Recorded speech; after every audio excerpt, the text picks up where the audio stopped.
But okay, Ravens value Ogre over Treant. That's something different.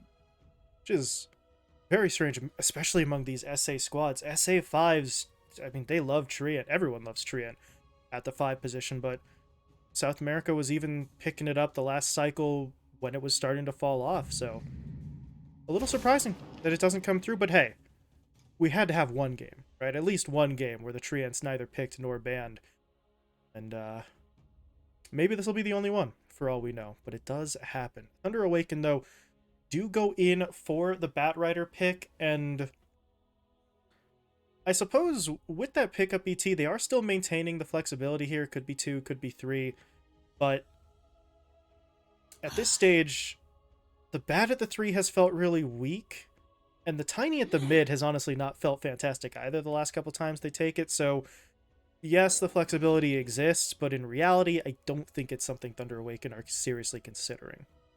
Yeah, I think most likely probably going to be Illich on the Snapfire, Michael Tiny, and then just simply Lalatroni Batrider. Mm. It also forces, I think, that Shadow Fiend a little bit more just guaranteed into that carry position.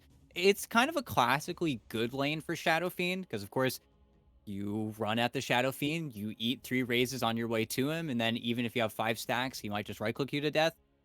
But Batrider is also kind of just the BS hero, where you just kind of get solo killed randomly. It forces your supports to play differently as well. So I could totally see this still just being Parker's hero, even though Ravens have the choice to switch things up until the very last pick here. Even though I love the bans from Thunder Awaken, making sure they're not going to get quapped, even banning out the Invoker, giving some respect over to PP. A lot of PP's classic heroes just kind of taken out here for a pretty good reason. Don't give him a simple lane. If it is going to be Batrider mid, it's where I honestly would love if they pick the Ember Spirit into the Batrider. Kind of a Mm. Chad move, I know, but I think PP could make that lane work.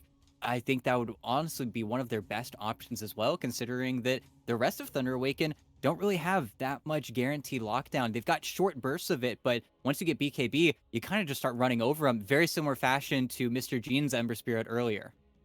Yeah, and if they do run the Ember, then your Dawnbreaker has someone that you could potentially just pop the Solar Guardian onto and get right to the point in the fight where you want to be. So it is a possibility for them, and outside of that, I don't really know how much they really want to work with in terms of PP's pool right now. And this is something I also do kind of want to point out. We're talking about not overall last pick, but whatever, Ravens last pick. There have been some mid laners taken out, but for the most part, up until phase 3, they hadn't really focused on him too much, which in his previous lineup CT, that did not happen. PP was the guy that you focused. It's kind of a similar effect to what we saw and currently see with Dogchamp. It was Stonebank in RCY, now I think it's Yuma in RCY. You've got two guys who are so good with so many heroes that you're only ever going to be able to really nail down bans on one of them. Yeah, and usually it ends up being the offlane that ends up eating every single ban. But let's see it. And Hold up. okay, that's a hoodwink. Something is changing. Something is happening here. If it ends up being Rubik for PP, I could see that. I think PP also plays mid hoodwink. Do I like that versus Batrider though? Not really, considering you can't stun him with Bushwhack because he gets too close to the tree with Firefly, and then the tree gets cut, and then the sun. It doesn't really work. So I'm incredibly interested to see who actually ends up on what hero for Ravens. But that's not the pick I was expecting. I was thinking, is it a Death Prophet? Is it a Leshrac? Is it a Pango? Of course, all heroes that are vulnerable to the Batrider up until level 5, but not Hoodwink. I don't know, because Hoodwink mid, you just outlined, it doesn't feel great. Even the Rubik mid doesn't feel super fantastic, because Telekinesis is your only defense against Bat if he is coming at you, and if you've got enough stacks of Napalm on you, Telekinesis won't matter. He will not care. The Batrider will eat the damage to keep going, and then you have no way out because you are a very slow hero. So, very interested to see who takes what here. Thunder Awaken, however, do come in for Smiling Knight's Monkey King, which is a move that I love for them.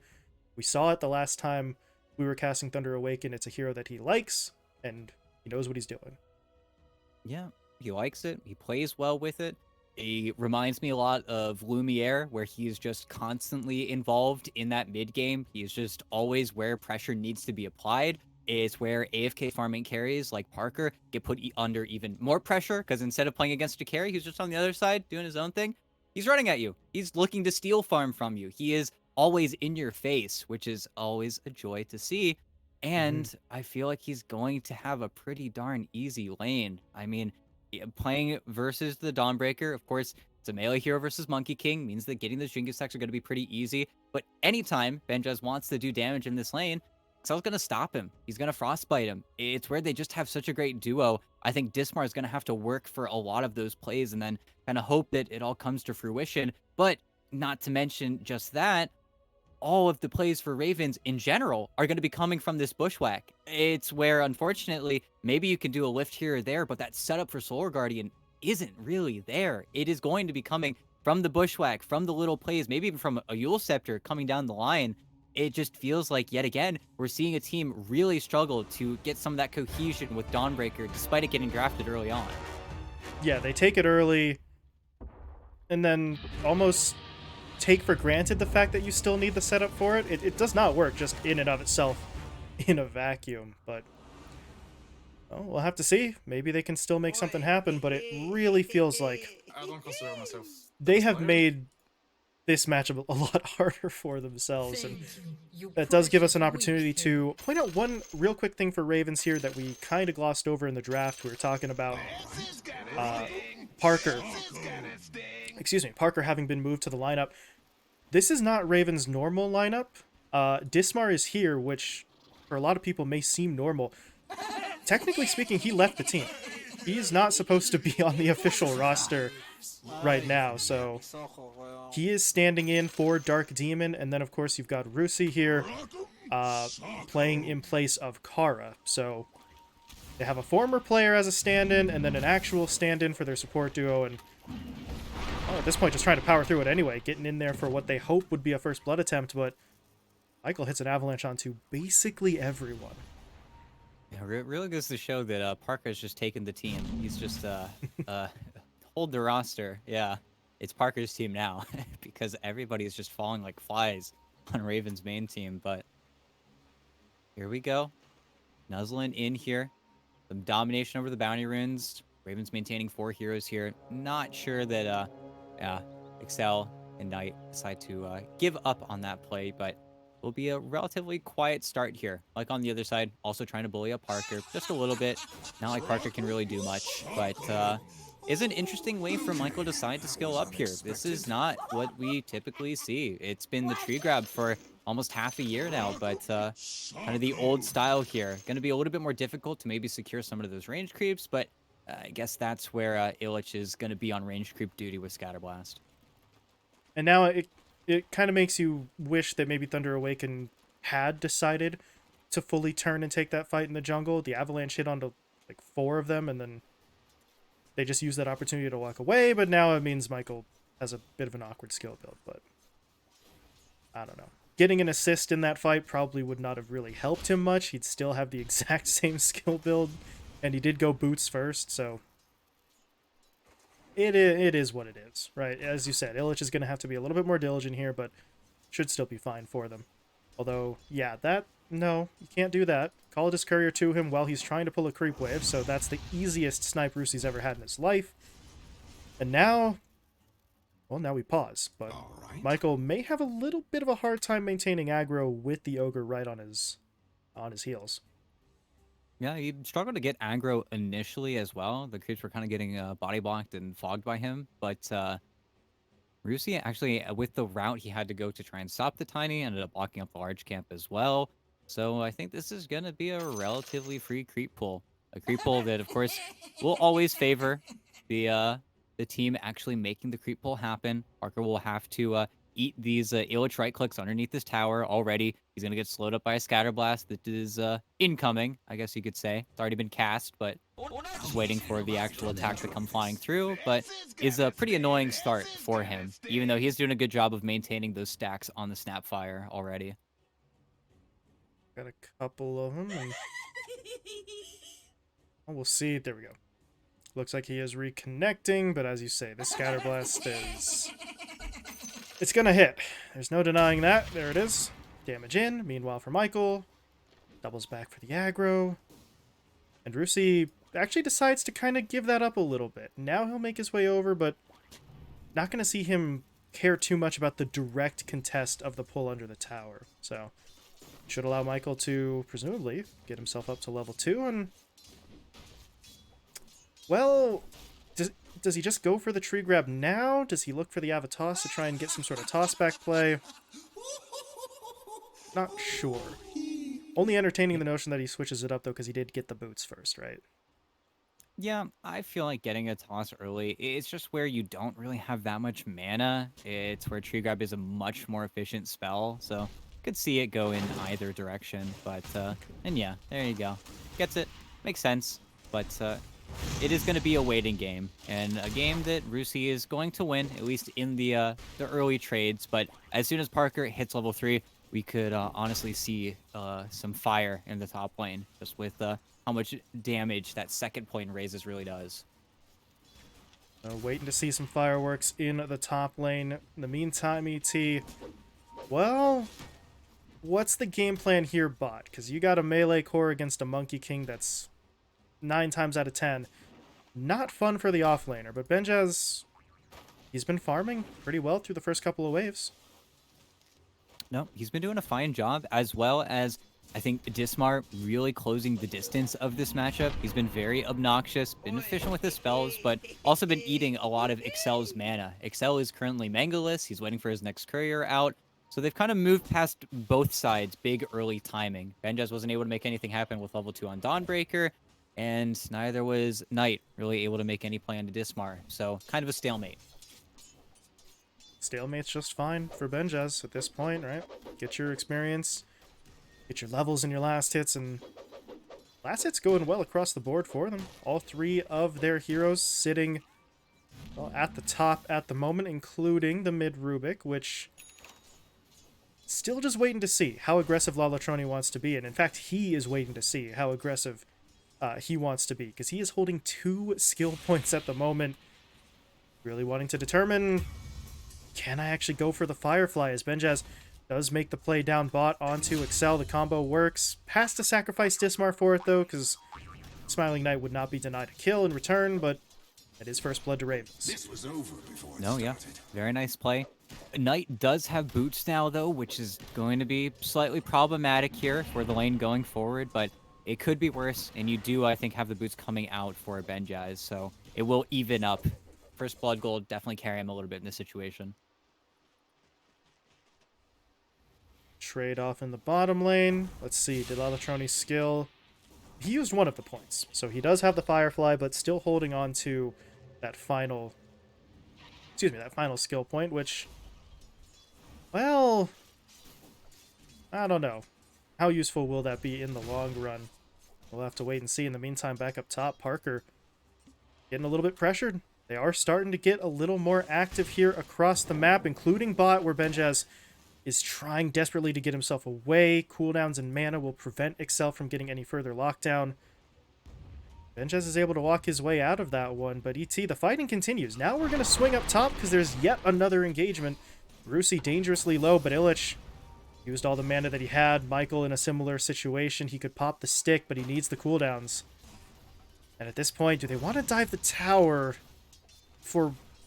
I think realistically they could only go for the Ogre kill. Michael doesn't really want to pull the trigger. No, this is a little bit sketchy.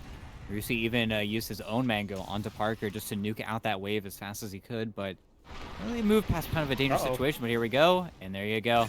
Easy kill onto Parker. Had stick, but just not enough charges really for that to end up mattering. Just a little too far forward there. Thought when he cleared out the wave he'd be safe, but... I make the jump. Thunder Awaken get the kill. Very nicely done on their part. But meanwhile, Dismar's trying to rotate mid onto a very low health bat, but they got the obs ward. Scouts out the movement. Now they're going to ping it just in case, so Lalatroni is going to be able to just sort of play back a little bit. Don't know how much he wants to commit here, because he's got Lasso and he's got a teammate coming in. Here's the Ava. Here's the toss. Can they time this up correctly? No, they can't. The telekinesis still comes through. The bushwhack actually from Dismar means Lalatroni gets this off way too late. Maybe Dismar still dies here. Yeah, he will go down to the DOT, and PP actually runs into the two supports in the river, so... Oh, this'll work. Well, they were late on the initiation ET, but it didn't matter. They still get the 2 kills and Dismar's courier at the end, so... Kind of funny looking, but all's well that ends well. Yeah, and really just perfect rotation in from Excel. Just got involved, didn't have boots, just timed out perfectly with the 6-minute rune, and he was exactly where he needed to be. If Rubik gets that haste rune, then you probably end up losing the Bat Rider at the very least, but ends up not working out, and the aggression continues. They just bring the Bat top, and Parker, well, he can't get that 3rd raise. He can't get any closer to Illich, so he just goes down. That is just an absolute flurry of activity there from Thunder Awaken. Rotating everyone all across the map, but it works pretty damn well. And now, you know, Lalatroni, we mentioned, oh, he was holding skill points. Maybe he was being a little bit conservative. Once he gets the green light, though, like a bull in a china shop, just rushes in. 2-0-1 now. Net worth-wise, okay, he's still kind of behind his teammates, but that's a good thing right now, because he's still ahead of every single Ravens core. Yeah, 2K at 7 minutes is pretty immaculate. Just goes to show, I think, the struggles that PP is kind of having. He's on a very limited hero as well. Just doesn't feel the greatest. And again, well, you've got that level advantage now on Knight. He's level 6 already. He is just owning right now. 4K net worth, highest in the game. Really, just nobody can do anything to slow him down right now. Benjos might have a play once he has Solar Guardian, but until then, there's just nothing to do versus the Monkey. We talked about Benjaz being okay with this being a, you know, just get your levels, find what farm you can. That was before the Monkey King started just kind of doubling up his last hit count. Now it's a bit more concerning. This is concerning as well. Rusi getting himself into a little bit of trouble, but Illich is dropping low. Parker didn't have any more raises, but the right clicks will get the job done. Now they got to be a little bit careful about this play. Lalatroni is hunting down Oh, but he's PP. got 4. Okay.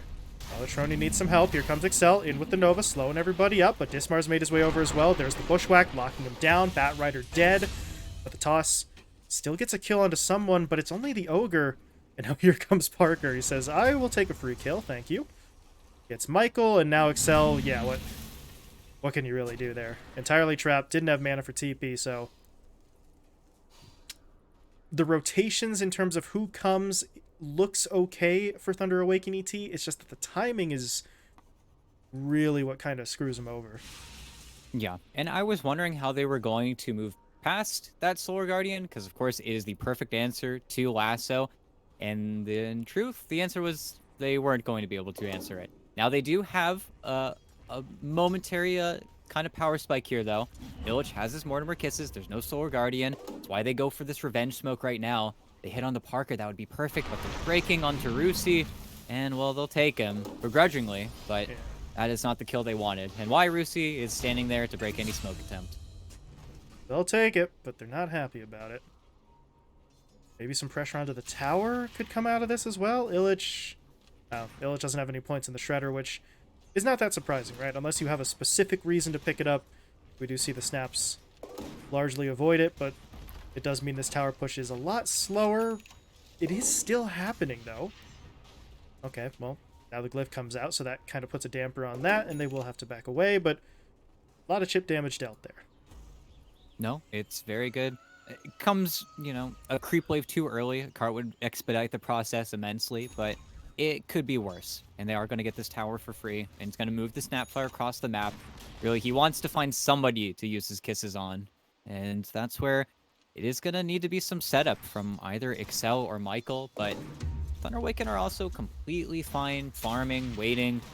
Gotta wait for the BKB on Lalatroni before the bat really gets too overly active, as well as Michael. You know, he's playing tiny. He's going to be looking for his Blink Dagger. He's really not under too much pressure right now. As long as he's not dying and he finds a lane every once in a while, Thunder Awaken are okay at the pace they're currently going. Mm-hmm. Feeling all right about the situation at the moment.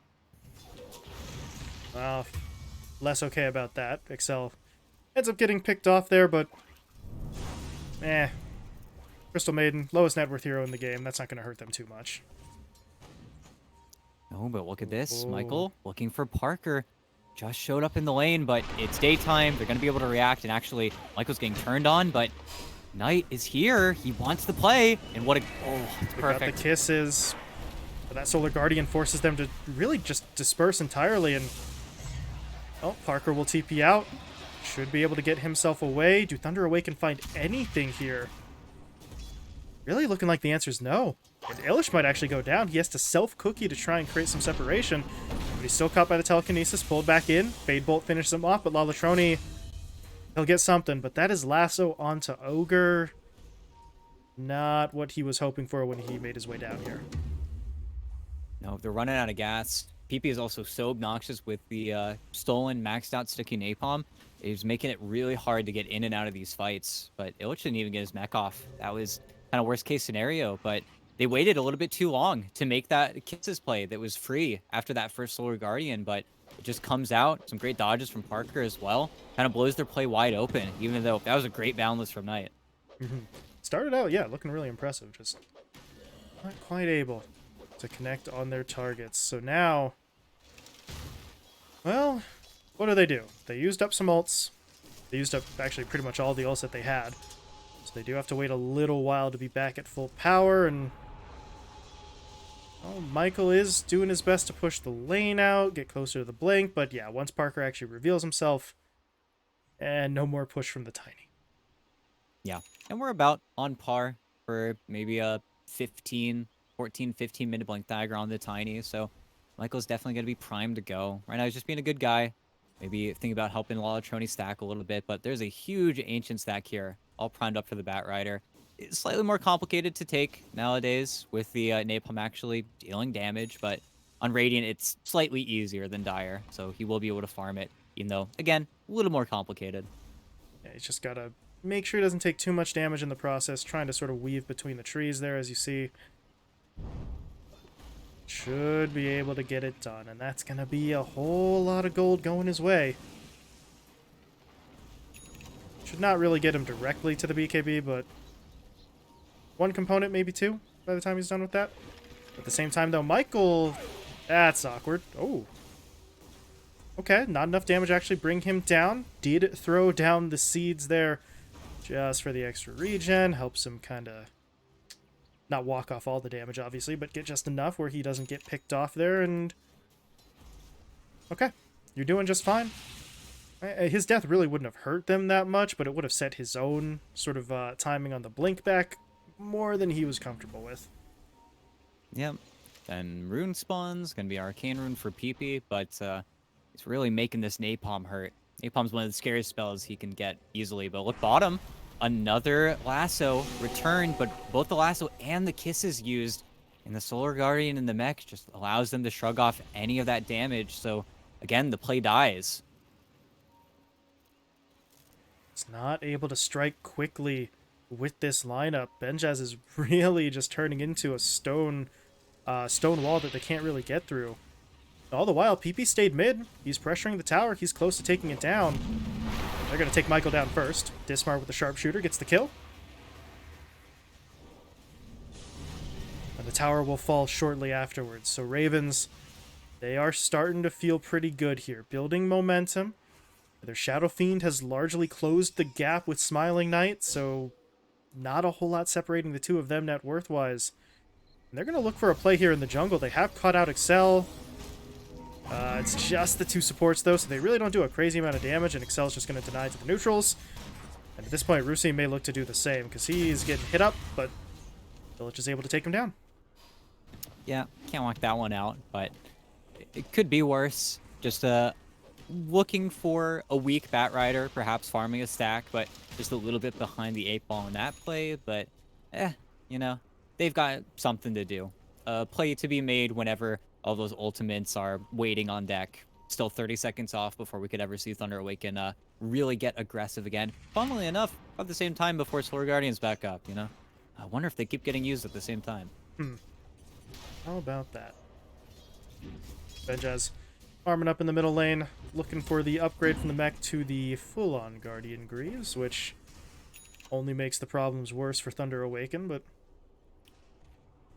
speaking of problems, what is this? Lalatroni He's trying to get away, but the right clicks are too much, and this bat, you started off so well in that lane. Now things are starting to kind of catch up to him, as speaking of getting caught up to, Excel gonna get himself picked off beyond the point where his tower used to be, which is part of the reason why he really can't afford to be there. Yeah, but Thunder Awaken are coming up on a very strong timing. BKB's down on the Monkey King. Very close on the Batrider to have a BKB of his own, but Michael has his Blink Dagger. So they're looking top. They're looking for Benjaz. They can find the Dawnbreaker. She's going to be by herself for the most of the game, so this is a really nice play. They're going to start on the Benjaz. There's the Ava. There's the toss. Delayed up. Perfect stagger, but is it enough damage? It's not. And now they got to go. Dismar's hunting. They cannot allow for Ravens to connect here. Nice ward placed. Trying to get the Bushwhack now into Michael. He's got Blink. And he's going. Okay, that's not really the way I thought he was going to try to handle that, and it is going to cost him his life, but I guess you can say that you got Smiling Knight out of there, but if Michael had just blinked west and kept running, I think they both might have had a shot of getting away. Yeah, I think false sense of confidence, perhaps, after he places his own ward, thinking that maybe we could just kill Dismar and then evade into the trees, but it doesn't end up panning out like that. But, you know, another play just to be made. Sadly, they don't even force Benjaz to ult away or ult himself, so Thunder Awaken are still getting stonewalled. Stonewalled in such a way that Parker is also incredibly farmed, incredibly active, has a BKB of his own. Nobody is really slowing down this game. Everybody's just getting their items for this one big team fight that is just going to happen. And we see who's better, I guess, at that point. This is a very close game. Mm-hmm. Very tense at this point. Ravens moving their way forward. They're very close to Michael. They don't actually see him immediately, though. Instead, Parker's going to start hitting up the tier 1, and if you're Thunder Awaken, it's not worth trying to fight here. This is not a great defensible position. They just have to let it go. Very quick reaction from Michael there to get out, but problem here is that Ravens have an alternative play. Of course, Dawnbreaker still occupying a dead lane, but as soon as Parker feels strong enough to do Roche, he will walk in and do Roche. He will force you to come and fight him. It's where Thunder Awaken are getting quite a lot of farm. They're getting a lot of gold. It looks like they're going to do a smoke up here as well, but you wonder, when are we actually going to actively look for our engagement? It's nighttime. They need to place an obs here. They're looking for Dismar. They don't find him. Maybe toss back on PP, though. The kisses are coming through, but there's going to be that Solar Guardian coming into play. The mech, though, comes out too late. The Rubik still dies. And this is the moment they've finally been waiting for, ET. They get the timing right. They get the overwhelming damage. And I do want to say one thing here for the Dawnbreaker. After he survived that play up on the top lane against him, ET, he shifted the build. Instead of trying to finish the Greaves immediately, he went for the Aghanim Scepter and got halfway there, but maybe Greaves in that fight keeps PP alive. Yeah, it's very difficult to say, but I think also the BKB on Batrider, while Tronin just not needing to fear that initial slam from the Solar Guardian, it just gave him so much confidence. And now, Illich has an Ags. He's trying to slam people. He's going to throw somebody at Dismar. Oh, he wants to. In Excel? Oh. Okay. That wasn't quite the way he wanted that to go. Now Excel's just going to try to TP home. And at least he makes it away. Illich, I feel like he would have felt pretty damn bad if he just spat his teammate into a death. Speaking of potential deaths, though, PP getting himself caught in the river. Ava, Toss, Cookie, and Firefly damage all the way through allows Lalatroni to get the kill. And Ravens, have you made a couple of mistakes here? Because Thunder Awaken, look at the way they're charging forward. Avatos in onto Dismar, couldn't get the toss back, but Smiling Knight. Primal springs in, gets the Boundless, they find another pick, and Ravens at this point really just got to take a timeout, regroup. Do not continue to get your lineup staggered like this, otherwise it's only going to get worse. Yeah, and they're tier 1. Their 2 heroes dead. Parker wants to defend this, but there just isn't another hero, a big ulti to sit behind him. A case where the Treant Protector would feel that much better, and Rusi just walked up, kind of Clendine. Oh. And they'll spit the Tiny away so they don't even lose him. Did he just steal? Okay, so how exactly does this work? If he gobbles up someone up, does he still also get the spit out? Yes, he does. Okay, it's just that it takes the same slot. So they're going to spit Parker into the fight. BKB activated. And he is looking for the quick kill onto Illich, able to do exactly that. But now they need to be careful. With the BKB wearing off, Parker has to be very wary of the reinitiation. It's not him that they're going to go on, but they are still going after a core. Benjaz is in some trouble here. Trying to get himself away to safety, but the Flame Break knocks him back. They haven't actually killed him off just yet. There it is. Smiling Knight gets the kill, but a stolen Boundless Strike will stun them immediately afterwards, but it didn't hit Michael, so he's able to jump in. Avalanche is there. Toss, he didn't have the mana for it. So no play onto the Ogre, and the Ravens are going to be okay with that one. 2 for 2, but they get more golden experience. Yeah, and I think for Thunder Awaken, didn't have to pop either of their BKBs, so they're pretty happy with that engagement, but also just did a beautiful job defending their own ward, just buying time, being very obnoxious. It's still difficult for them to approach directly into the Shadow Fiend. Parker just does too much damage whenever they're trying to close that gap, but once you have Blink Dagger on Lala Trony, I could see that starting to change a little bit, even though, interestingly enough here, Lala Trony has forgone the Blink Dagger or the Aether Lines. He is going into the Witchblade Agshard build, something that we haven't seen on Batrider in a very, very long time. Even though with this DD rune, you know, kind of giving me a little bit more confidence if he can somehow farm his shard in time to make use of it. Yeah, he also has the Grove Bow. Grove Bow in his stash coming out to him, so with all of that, he can legitimately turn himself into a little bit more of a right-click threat as, well, Dismar, unfortunate, surrounded by heroes and quickly taken down, but he is the sort of alarm going off there, allowing the rest of Ravens to just start backing away, but your Thunder Awaken, you get to move into your opponent's jungle.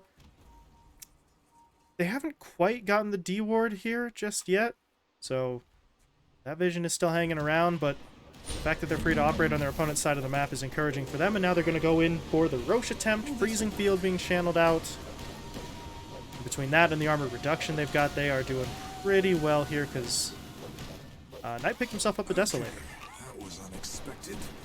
No, very wise play. One that Ravens were looking to smoke. They wanted to play here, and now gotta be careful.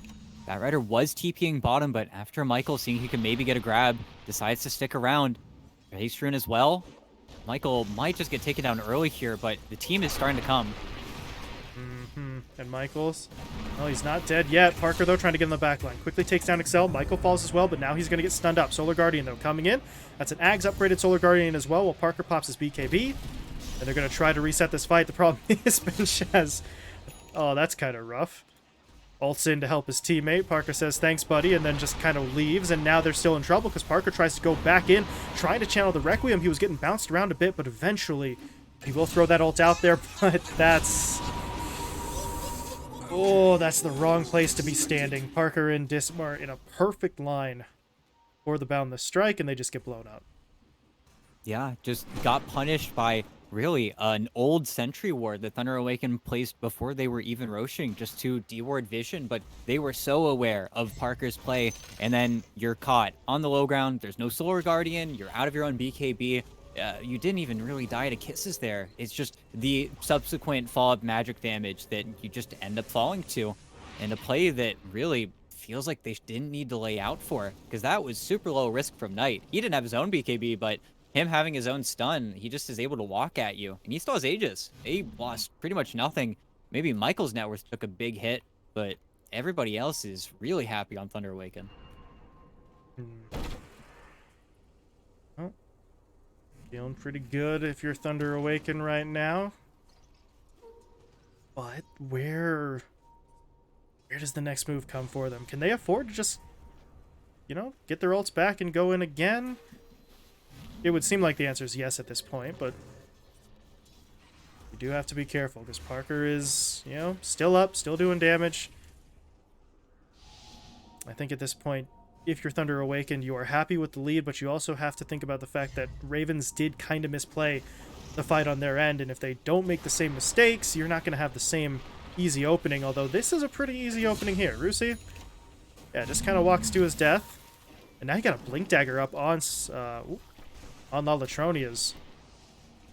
I think that was a creep just getting thrown towards the middle lane. Doesn't really connect, but Blink Lasso could be a big play for them, although they're starting to push forward without the Blink Dagger actually being delivered, and yeah, now they'll go in. There it is. Lasso gonna pull Parker back. They've got him caught inside of the Wukong's command, but Solar Guardian is buying a lot of time, but it's just too delayed. Now Benjaz is stuck in the fight. And, well, you know, Michael does end up going down on the initial play, but once they've got the blink, they're just full steam ahead, and it almost works out better because Ravens were kind of lulled into a false sense of security there, not seeing the blink on the initial attempt. Ooh, and they're still going for it. I mean, Illich is just kind of, throwing Excel around, and I think he's going to get hard punished for it. Maybe didn't know about PP having the lasso, but Illich will go down. Excel gets to walk away after that. I mean, okay. A little bit too much. Monkey showing as well makes it pretty easy for Ravens to respond to that. Just a little bit too ambitious there. And as you said, I don't think they knew about the lasso till it was too late, but BP just gets a kill. And it dropped right in his lap, and he's not going to say no to that. But not the smartest of plays, but not really something that's going to hamstring Thunder Awaken here. They're only 20 seconds out from having Illich back up. He's got Spit up again. He's got Kisses in 30, so they're almost certainly just going to regroup and try to push in again at least one more time, because they got 50 seconds on this Aegis. They would love to put it to use. Michael, though? Okay. Just getting a little bit bullied here. Trying to stick around mid, soak up some experience, get some last hits. Instead, he runs into about 4 heroes and gets taken down. Oh, and if they go for a smoke right now, we'll just get scouted out. Rusi's trying to catch up with some of the vision, and not sure if that got scouted. That was kind of on the cusp of the vision, but like Thunder Awaken already feel as if something's up. At the very least, Ravens moving into their own jungle, so they decide to peel back a little bit, but still in between towers. That'll make it a little more obvious, though. Yeah, kind of giving up the game a little bit with that move, but he got them onto their opponent's side of the map. They're going to start setting up some vision. Parker's going to get his Hurricane Pike delivered out to them, so maybe they don't find a kill, but they're finding good farm for their carry. Ooh. Got himself the Elven Tunic as well. No real means of dealing with the evasion, because nobody should have evasion this early on, but that could make a rather sizable difference for this SF. We saw in the last couple of fights, he died before the Solar Guardian gets to him. Maybe having a little bit of evasion stretches that out a bit, and Benjaz can get there in time. Oh, look at this. Another toss, PP. Well, it's just that easy. Doesn't have an Ag Shard, can't toss himself, doesn't have a blink either. It's a pretty darn easy kill for them. And now cutting in, not immediately running at this tier 2 mid. They are instead looking for kills. They're looking for plays. Maybe not happy with their pushing speed, so instead they're trying to get, at the very least, free BKB charge out of Parker, but I don't know. Guys are in enemy territory, deep underneath enemy territory. Well, Parker is still going to channel the Requiem. He's able to take down Michael, but now he has to TP away, and found the strike is a little bit too late. I don't know. As you pointed out, they are so deep on their opponent's side there, and Parker wanted to try, and it did get him a kill, but when the two supports are already getting hit up, really should have been the cue to, at that point, just get out. Yeah, it's miraculous he didn't get caught without having to use his BKB. Him even saving his BKB is a level of greed that not many carry players would probably be comfortable with, but it works out for now. He is still playing kind of down the exchange. He's playing versus a Scotty Monkey King now. Really, Knight has him item-wise. Parker can really only build for more damage at this point. Maybe he looks for a Satanic, but if he gets caught, he's just going to get beat into. And I like this, though. Decides to switch up the build, doesn't look for a Butterfly, looks for an AC instead. trying to be slightly more team-oriented, but also AC is just kind of a good damage item. That's always the thing.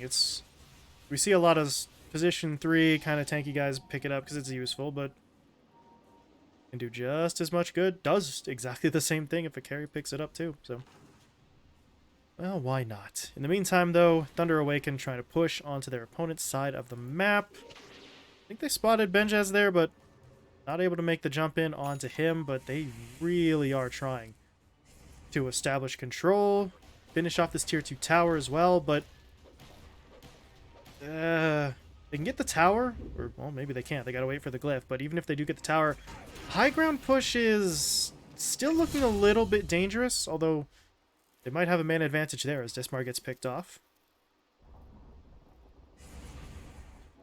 But they're not even really thinking about it. They go for the outpost first. And Illich is just gonna throw out a cookie, so yeah, they're not looking for the high ground push just yet. And considering the wave clear on the other side, that kind of makes sense. They're willing to be patient, and they can afford to be patient. They have just done a really good job getting this outpost, getting a lot of control in the dire jungle. Now they'll wait for second Roche, give themselves another opportunity, another easy jump for them. Wallatrone even finishes up an AC of his own, so, yeah, looking like a pretty good item. But also having that Blink Dagger so he can actually start. It's not like there are too many Lincoln Spheres. There is a Lotus Orb up on Benjaz, but the reaction to that lasso is still not the best. It's still pretty difficult to save whoever does get taken away from you. But we're still kind of in that waiting game now. Once this Roche respawns, though, Ravens have a difficult choice to make. Do they push themselves out? Do they have enough buybacks? Do they have enough items, really, to feel confident enough to take that engagement? All questions they're going to be asking themselves. Well, let's see. PP got himself an Aghanim Scepter. But they are building up. It's just a question of how much is enough before they go. In the meantime, Roche spawning. Aegis and Shard both available. Nobody had any vision in the pit when it respawned here, so it could take a little while for them to realize, but as of right now, Thunder Awaken in the better immediate position if they do scout it out, and Excel, yeah, gets himself into the pit, realizes Roche is back up, and they are going to give it a go. Yeah, it's a difficult choice. Giving them the Roche for free, giving them the second Roche, if that's what this is going to be. Ravens not having any vision on that side of the map, can't really afford to just blitzkrieg down this tower either. They'll start to move now, but as soon as they see how free this is, then they'll know that they've given up a free Aegis. And we'll have to see. Thunder Awaken don't have the easiest time when it comes to pushing down these buildings. It's where Ravens, they've got the AC, they've got the presence of the Dark Lord. They do a lot more damage, and they can actually afford to split push, but can they get picked off? Not like this. Agshard on Knight as well. He can just close any gap, really, on the map, and Parker evacuates out of bottom. That is always a nifty pickup. Is it worth spending the money for it? That's the questionable part. But if you can get it for free from Roche, it is a very nice tool as they find the pick, and now Benjaz is in some trouble. They don't want to jump immediately because of the Lotus, but look at how slow he is. Look at how much he's getting knocked back by the flame breaks, and they won't even need to use the lasso. Benjaz goes down. Rusi, I don't know about this one. Force staffs himself back into base, but another flame break comes in. They'll find the kill. Michael does get sacrificed, but that means Knight, he's just able to go right back into the engagement. Mortimer Kiss is flying overhead, so PP will fall, and Ravens, unfortunately, just kind of walk directly into the exact spot Thunder Awaken wanted them to be in. Yeah, just didn't expect, but it's the power of that monkey shard. You can just walk around the map. You can be really anywhere you need to be. And now that Parker doesn't have his BKB, I mean, what do? If you show for a second, Wallatroni's just going to blink lasso you. So they're going to have to give up a lot of their map here. They would love for a play, but I feel like it's still very scary. A game where you don't and you can't really afford to die on your side of the map anymore. You get picked off. With Glyph being expended, like we say before, it's going to be at least the tier 3, but looking up at the racks, it could be a very easy swing for Thunder Awaken. Even though if they're pacing themselves out, they're waiting for the monkey BKB. If they don't want to give this Aegis for free, they kind of know that this is their one real big moment to take this game in complete control. Rusi's gonna walk right up to them. They make the jump instead, though, onto Dismar, but doesn't matter. They're able to find both kills, and now Parker gotta run. He's getting away for now. And he does have a TP, so he can just get himself back into the base, but with both of the supports dead, Thunder Awaken could quite easily just push back. That was unexpected. Very close there from Parker running into Illich, but he's able to stay safe. But at this point, I mean, I said he had the TP. He kind of needs to use it because his base is under attack. His teammates are under attack too. Lalatroni, he just jumps in onto Peepee and... Man, I mean, the Ag's upgrade. This is always the thing that tends to happen, right? It's an upgraded Aghanim Scepter. That's great, but it takes too long. By the time he actually lands, Peepee's been dead for a couple of seconds. Well, and Parker, he's trying to hunt right now, but the base is dying. Glyph has been used as well. He is at least able to farm his 25 before he has to be back in the base. But I think the melee racks, half HP, they're going to have to go sooner than later, but they're still afraid of showing too heavy-handedly. And look at that. Illich tosses his teammate out. Now they need to kill Illich or Michael, anyone, but here's the Requiem. Well, they're trying for Lalatroni, but he doesn't have the damage. And now Parker's got to fall back. His teammates are still on the other side of the wall. And this is starting to get awkward. There's going to be the toss back. They've got the full Wukong's command all around Parker, who does go down. He does have buyback, and at this point, yeah, they need it. He'll buy back as quickly as he can. TP's up in 1 as well, so they're back to full strength here. No, they're not. Ogre's still dead. Sorry. But they've got all of the cores up, if nothing else, and that's a problem. Michael's going to go in. There's going to be the avalanche. The Mortimer Kisses are going to start flying through as well. Boundless Strike will get them in onto the Shadow Fiend, but Parker's able to create separation. Now the Solar Guardian comes in. Smiling Knight very low, but he's got the Aegis, and he doesn't even need it. He just straight up wins the fight against both Parker and then Benjaz, who drops in.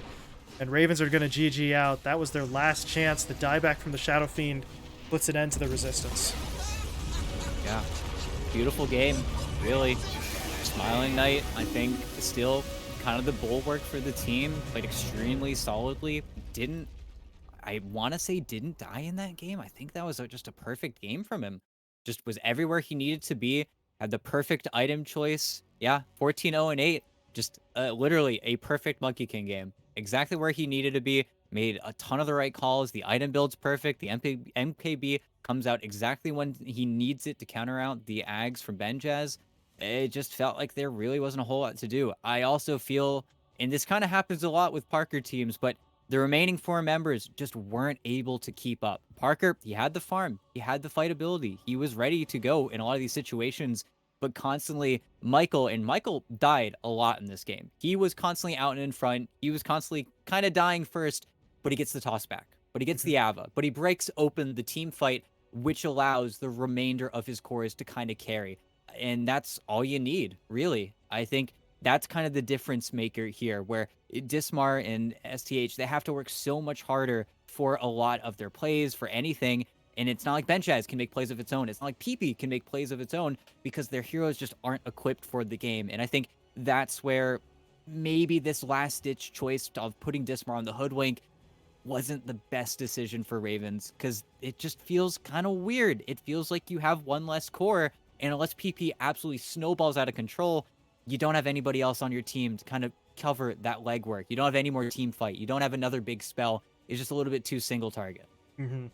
And that's the thing I think that's kind of frustrating here. I like Dismar on Hoodwink as a concept in a vacuum, but if it meant putting PP on the Rubik, that's where things kind of fall apart. They could have honestly had Dismar on Hoodwink. It wasn't banned out, and I don't think that's solely because of the fact that the Rubik was picked up. I think they just didn't really focus it too much. Then you could have gotten PP onto a mid laner who could have done more and still had the Hoodwink strength in the lineup as well. So unfortunate for Ravens, but they were willing to take a risk. They were willing to experiment with something ET. It's just, it didn't work. Now let's see if they maybe bounce back towards something more conventional. Yeah, and I think pick order will change a lot. We'll see if they get priority, but I also think it'd be real funny if they get first pick again and they just pick Shadow Fiend. But again, we'll see. We'll see. Mm-hmm.